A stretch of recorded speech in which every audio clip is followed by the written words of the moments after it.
Tulog na daw siya.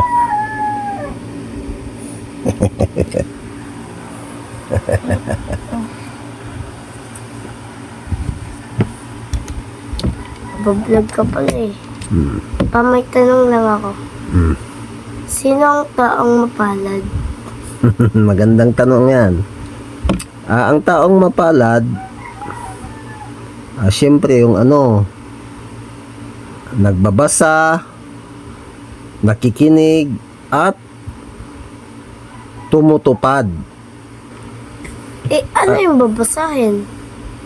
Siyempre, ang babasahin mo yung, alangan naman yung libro, yung Biblia, babasahin mo yun. Tapos makikinig ka sa mga ngaral na kung anong ituturo sa kanya. Siyempre, yung mga ngaral na ang tuturuan ka kung paano mo matupad yung mga kautusan, yung mga ngaral ng Panginoon, yung nagtuturo ng kabanalan. Yun yung mga ngaral na dapat mong pakinggan kung paano ka maging banal. Yun yung susundin mo.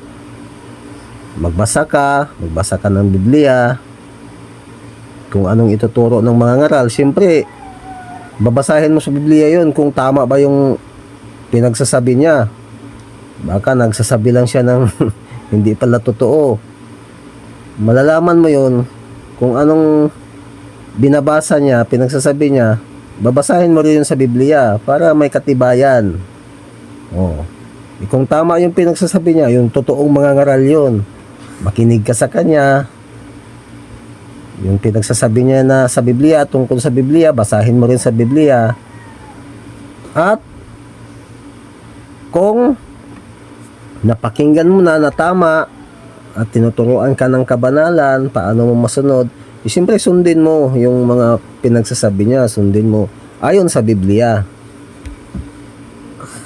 Na kailangan magbanal ang tao, kailangan sumunod sa utos ng Panginoon para maging mapalad ka.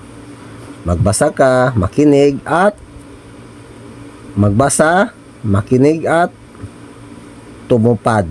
Ano yan? Magbasa, makinig at tumupad. yun, ulitin mo, nakasan mo. Magbasa, makinig at tumupad. Yun.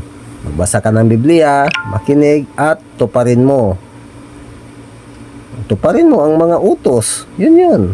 Salamat sa Diyos. Yun yung mapalad na tao. Yung nagbabasa, nakikinig ng mga salita ng Diyos at tinutupad ang mga salita ng Diyos, ang mga utos. Salamat po sa Diyos. Peace.